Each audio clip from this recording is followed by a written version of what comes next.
Good morning সকলকে। শিল্পার লাইফস্টাইলে নতুন একটি ব্লগে সকলকে স্বাগত। সকালবেলা মর্নিং টিটা শেষ করেই তারপর চলে এসেছিলাম এক কাপ গরম গরম চা আর দুটো কুকিজ নিয়ে। ঘুম থেকে উঠে কিন্তু আমার চাটা লাগবেই, কুকিজটা না হলেও চলে। আজকে ছিল একদম সিম্পল ব্রেকফাস্ট, ছিল ডিম আর ব্রেড বাটার। বাটারটা দেখানো হয়নি, যাই হোক চলো এবার শুরু করা যাক দিনের কাজ। ঘুম থেকে উঠেই সবার আগে কিন্তু চেঞ্জ করে নিয়েছিলাম বেড কভার। ছিল সানডে, সানডে করে কিন্তু আমার বেড কভারটা চেঞ্জ হয়। চেঞ্জ করে ঝট করে চেঞ্জ করে নিলাম এই কভারটা। এরপর কিন্তু কর্তামশাই বাজার থেকে নিয়ে এসেছে দুরকম মাছ। আজ সানডে, তাই জন্য কর্তামশাই বাজার যাওয়ার সময় পেয়েছে, নিয়ে এসছে আমার পছন্দের চিংড়ি মাছ আর তার পছন্দের হচ্ছে রুই মাছ। সে আবার কাতলা মাছটা খেতে পছন্দ করে না, কারণ কাতলা মাছে বেশি পরিমাণ তেল থাকে বলে। এখন এগুলো হচ্ছে ধুয়ে সমস্ত কিছু বক্সে করে গুছিয়ে রাখার পালা। আজকে শুধু রুই মাছটাই রান্না করব। চলো আজকে ঝটপট একটা রুই মাছের রেসিপি দেখিয়ে দিই। মাছগুলোকে কিন্তু খুব ভালো করে ধুয়ে নুন হলুদ মাখিয়ে একটু কড়া করেই ভেজে নেব।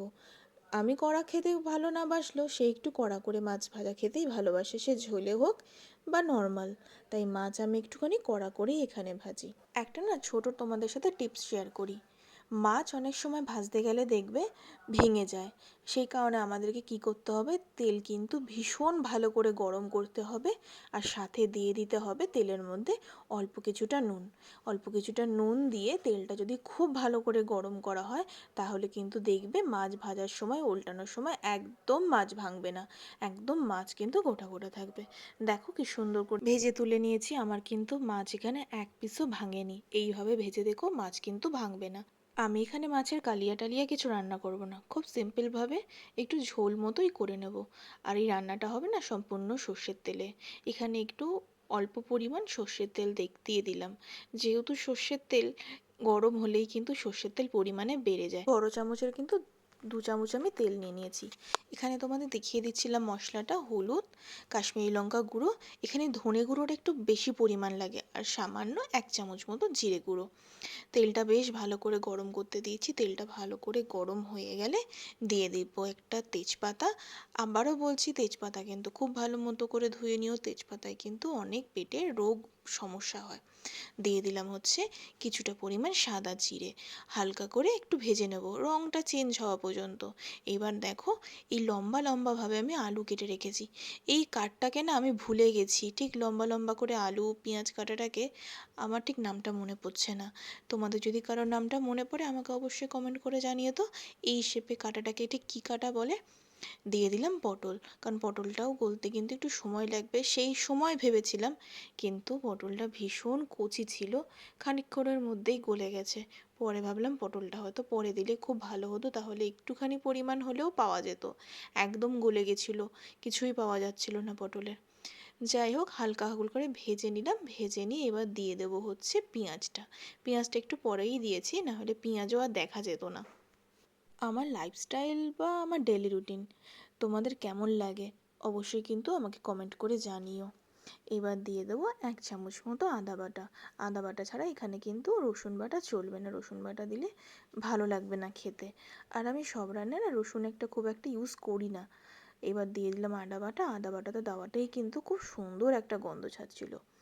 এবার হচ্ছে দিয়ে দেবো আগে থেকে গুলে রাখা মশলাটা, মানে তখন যে মশলাটা বললাম, হলুদ, তারপর জিরে গুঁড়ো, ধনে গুঁড়ো আর হচ্ছে কাশ্মীরি লঙ্কা গুঁড়ো, সেইটা। এবার দিয়ে দেবো ঝালের জন্য কিছু ছেঁড়া কাঁচা লঙ্কা, কারণ যেহেতু এখানে ঝালটা হবে না, তোমরা জানোই ভালো করে ঝাল একদমই খেতে পারে না, তাই জন্য এখানে আমি ছেঁড়া কাঁচা লঙ্কা ইউজ করেছি। আমার যতটা পরিমাণ ঝাল মনে হবে আমি তখন ওই লঙ্কাটা ইউজ করে নিতে পারবো। আমি কিন্তু একদম ক্যামেরা ফ্রেন্ডলি না, তারপরও আমি ইউটিউবে জার্নিটা শুরু করলাম শুধু কয়েকজনের সাপোর্ট। সবার আগে কিন্তু সাপোর্টটা করেছিল আমার ঘর থেকেই, আমার হাজব্যান্ড, আমার মা। আমার বোনের কথা তো না বললে হয় না, ও কিন্তু ভীষণ সাপোর্ট করে আমাকে প্রত্যেকটা ব্যাপারে। এই যে ভিডিওগুলো দেখবে, দেখার পরই বলবেন দিদি এটা একটু ভুল হয়েছে, ওটা একটু ভুল হয়েছে, তুই ওটা একটু ঠিক করে কর, এটা একটু ঠিক করে কর। যাই হোক তার মাঝখানেই কিন্তু দিয়ে দিয়েছিলাম অল্প পরিমাণে চিনি আর টমেটো। এবার কিন্তু ঢেকে এটাকে রান্না করার পালা। জানো তো আমার বোনও কিন্তু ভীষণ ভালো রান্না করে। ওর একটা কোনো দিন রেসিপি তোমাদের সাথে শেয়ার করব। ও তো সামনে আসছে, বানিয়ে দেখাবো ক্ষণে একদিন। ও বিভিন্ন রকম রান্না করতে পারে। ওরই একটা না হয় স্পেশাল রান্না তোমাদের সাথে আমি একদিন শেয়ার করব, যেটা ওর হাতে আমার সবথেকে বেশি ভালো লাগে। সেটা সারপ্রাইজ থাক, তখন না হয় শেয়ার করে দেবো। এবার কিন্তু মাছের ঝোলের দিকে একটুখানি মনোযোগ দিতেই হবে।